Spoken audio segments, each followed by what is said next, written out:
twice your ride between 6 and 7. After that, it's pretty difficult to get a table. I decided to live in Spain 7 years ago, and then I first moved to Germany. Previously, I lived in France because I did Erasmus in the north part of France, in Lille. And then after that, it always remained that feeling of going abroad and trying something outside of Spain. And then after some years I work in Spain, real estate and some of the jobs, I decided to go to Germany. And then when I lived in Germany for around a year, not even, I was in Berlin. I decided to come to Asia because I have the opportunity to come here thanks to my previous ex-girlfriend, that she was living here and working for a company in the fashion industry. And and then I decided to buy a one-way ticket and leave my job in Berlin and came to Asia. I mostly miss my family and my sister because she's now 20 years old, and then that's the disadvantage of like when you live so far away. You might find more opportunities, but on the other hand, you need to refuse just to living with your close friends but you also meet so many other friends abroad. And then if you have the chance, or you achieve a good flexibility in your job, you always have the possibility to travel back to Europe. The place where we're going now is actually it's quite a special place because it's like a secret location. Unless you don't know it, you cannot go in there. I never thought Hong Kong would feel like home, especially when I came. It was pretty aggressive. The pace of the city is very much business oriented. But I have to admit, after 6 years, I built so many relationships, so many friends. I know very well the district where I live in, so I have that feeling of walking in a place that I know. I feel comfortable. And after you move for many years or you live in abroad for many years, you tend to get or to adopt many things from the place where you're living that become part of you. So we used to sneak in here when we first came to Hong Kong and have drinks in the rooftop.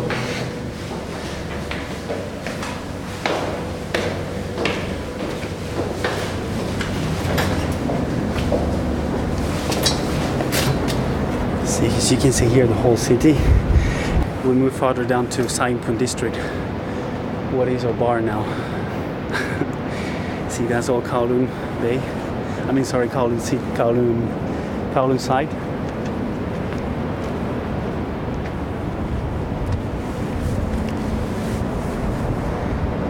Here's where you can see the whole Hong Kong, like all the ships and ferries coming from abroad, the international harbor, the shopping malls, the biggest skyscrapers.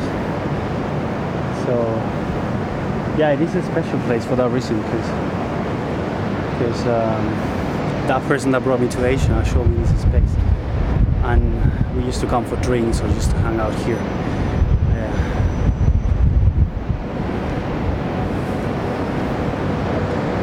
If you look at the city, it has like a 2% or 3% of unemployment rate. If you compare that to cities or to countries like Spain or Italy or France, it's completely, and possibly out of these 2 or 3% is people changing jobs. So there is actually no unemployment rate. Yeah, answering your question, it is more people coming and more difficult to get a job under a very high salary.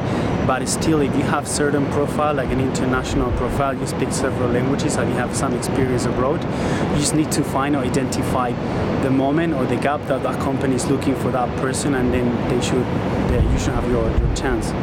But it's sort of like a mechanic thing. There is nothing that you can input.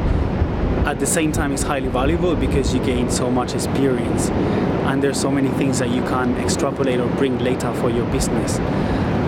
But it's missing that human part, or that part of something that you like to do on your own. So this is something that people do after a few years. They work for some time for a company and they establish their own business. Like in Berlin, I have the feeling I would have remained like 1 out of 1,000, and here it's a place that receive new ideas, and they're like people, they're eager to support new concepts, and they like things happen fast. But definitely you need to be good with people, and you need to be very yeah, very good in PR and very good, very good patience as well. A lot of patience as well. Sorry. Hello, Juan speaking. Calling from. Hello. Yeah, Ping Pong 129. Hi. Sorry. No, we do not close. We are open, but if we reach our maximum capacity, we need to close our doors, and then we can host more clients. Yes. Perfect. Yeah. Thank you. Thanks for your phone call. Bye bye. Ciao. Hi, I have a missed call from your number. I'm calling from Ping Pong 129. Okay, perfect. See you later. Thank you. Bye. Every day, like, I don't know how many phone calls of clients asking for that, but it's good. I mean, I can't complain. It's a good problem to have. Same with like having to turn away clients, on the weekends.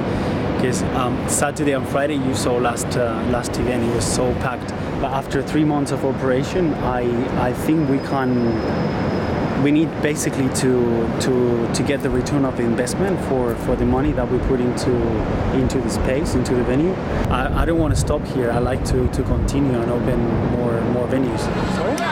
Yeah, it's mostly like dinner, to be honest with you. We have a selection of snacks, but you can have dinner, yes.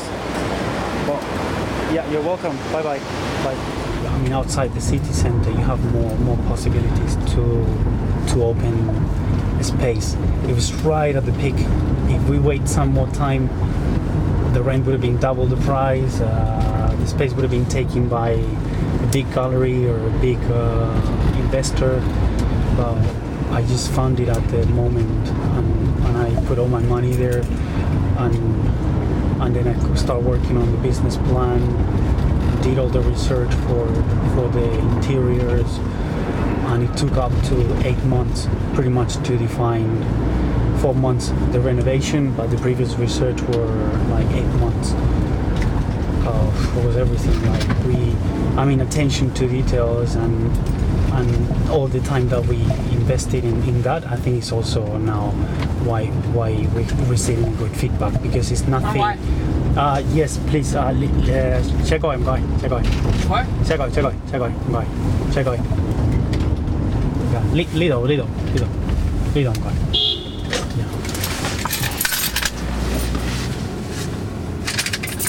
Yeah, qua đây.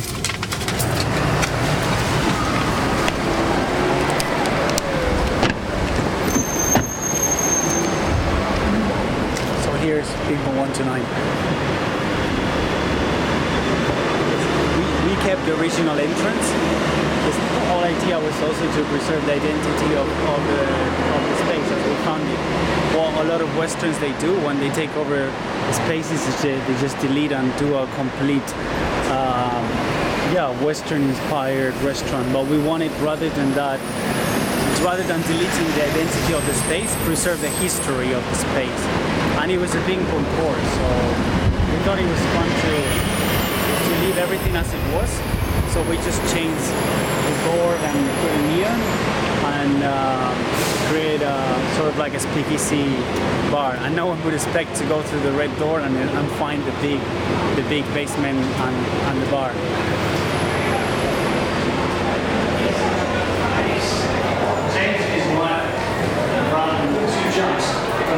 Wait, what? Wait, what? They run 2 chunks. Which ones?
think as long as you're honest to yourself in what you do and the way you deal with people, that's a good philosophy, I think. And also, if you're doing something, there must be a sense behind of contribution, that you're doing something not only for your own benefit. I come here like once or twice a week. It's like nearby ping pong, and it's a local place, and the guys are really nice. You need to have certain financial support to come here at the beginning. You can actually find rent that they are okay. If you go to Sunshine Fall, for example, like Chico, if you go to Kowloon side, and even in Hong Kong Island, you can find some rents. But you can see here it's nothing compared to Spain or Italy, where you can find a decent living space for what, 300 or 200 euros. Some of my friends will be paying in Spain. Here with 2,000, with 200 or 300 euros, very difficult. Oh, the situation is so bad. Oh, this, that. I say, okay, well, what are you doing? Then leave. They go somewhere else and find a job and try to make the best out of it. But just like don't complain. Oh yeah, it's so bad. But then at the end, I'm so comfortable that I have some small job, and then on the weekends I sit on the terrace and have a beer with my friends. It's a bit like the Spanish attitude, and I feel not guilty, but I don't feel so good saying that about Spain. I'm not saying that it's wrong, because I go there and I really enjoy doing that. But I see in the mentality of the people, I see, okay, so what are you doing? Oh yeah, I work on the weekends, or for a bar I make these 100 euros. Then I share a flat with my friend, and then like say, yeah, okay, then do something different to make that change. They take things for granted. Okay, there is all this problem, there is all these, I don't, come on, fucking work. You know, the Asians, they wake up early and they leave the work the latest. So don't complain, you don't do that, so you then do it. And that's what I mean, they can't do attitude, or the attitude like, in Europe for a while, we came from a generation of like, that we have everything was for granted, we have everything. And these people, they need to work for it, like they need to make things, they need to gain. I mean, there's people here working their ass off to buy an apartment in Central District, and they do it, I mean, of course they look back at your life and how you live your life, and maybe they didn't enjoy, or they didn't have this leisure time that we had. But on the other time, they have a different approach. I worked with Germans before, and they're very structured. They used to say, there is a meeting with the Spanish, and then you can finish the meeting having discussed that we need to have another meeting for next week. Italians and Spanish. There is a meeting with Germans, and they finish with the goals, with the objectives, with the timeline, what should be executed, and the moment that should be delivered. That's the difference. You know what I mean? And it was a joke, but it's true. Yeah, but sometimes they also lack of the spontaneity and the different approach towards how things can be done, which is also an advantage that we can have as well. The improvisation, the way to resolve issues that they're not expecting. There's this guy, he's Spanish, and he's laughing so much. They have a meeting with the German, and then they improvise a trip. Yeah, and we need to leave. Then we need to leave tomorrow, and that was not in the schedule of the German.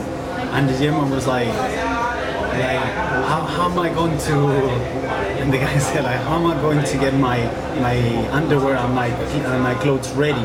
And the guy the Spanish was like, what the fuck? You grab whatever and then we go. Because I mean, they have everything planned, everything is very methodical. So ideally, I like to find the balance that I have my business here, it's everything established, and then I can travel to Europe and spend time in Europe. That would be the perfect balance. Something in between. So they say that Hong Kong is so prosperous economically wise because they have a huge delta or bay that is, in terms of feng shui, the Chinese are very much about feng shui in spaces and buildings and positions, so say that is receiving constantly. The concept of money is different here in Asia. You see it from a different perspective compared to Europe.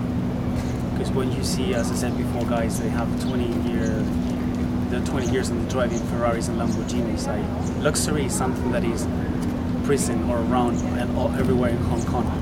Because it's a city so much driven by money that you have it constantly everywhere.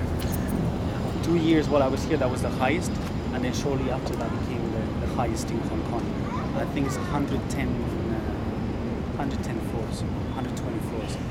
I told you before, and at the top is the Ozone Bar, and the manager is a guy from Spain. He's a guy from Barcelona. The manager of the bar there. Not only for the money or for generating profit, but you're doing something that you're contributing. You're making people happy. For example, they will come to my space and they're like, they like it, they enjoy it. So that's another satisfaction, and there's more of reason of being. Does it make any sense? I have some Chinese coming to ping pong, and they say, well, the feng shui here is really nice. It's a place that makes you feel good. It's a place that receives good energy, when normally a basement would not have good feng shui. Calling from ping pong 1 to 9. How are you?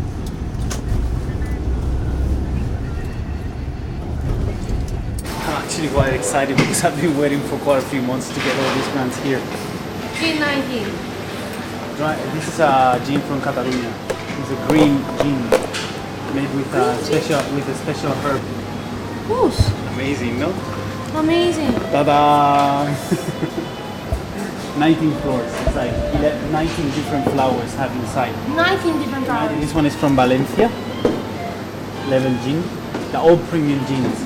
Premium and craft gins. Small, it's from micro distilleries.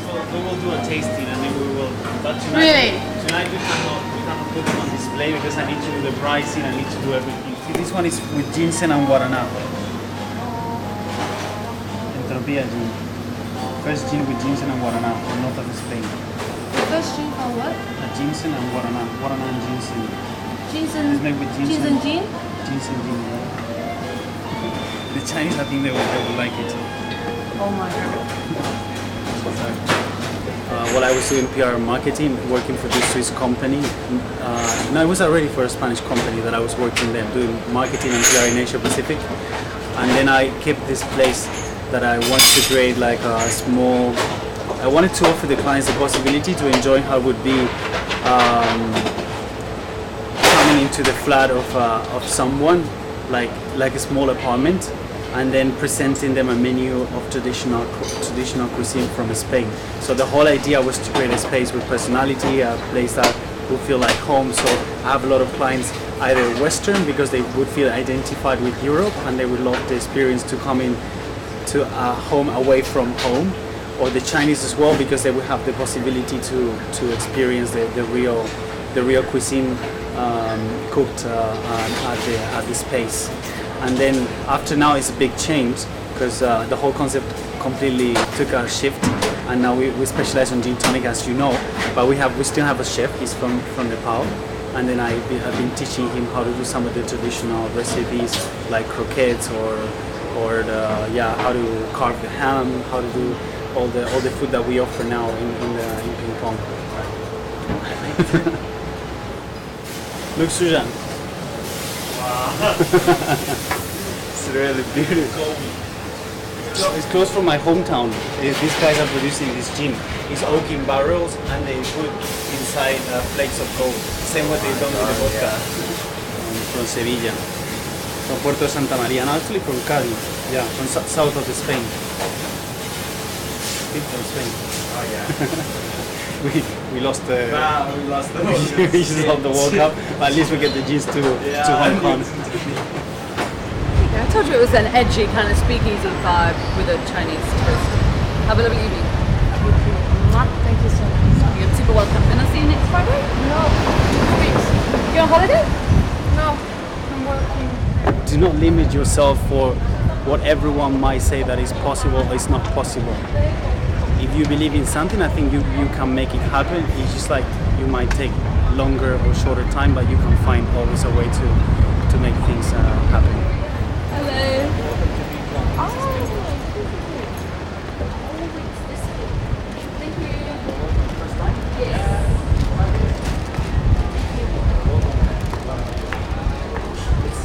So what I mean, everything is possible. Who would have said like you can open a gin toneria in the middle of Sayumpun district? If you dealt to my friends in Spain or anyone, they would say this is crazy. Like you're gonna open a gin toneria in the most local traditional neighborhood in Sayumpun. So that's what I mean, everything is possible.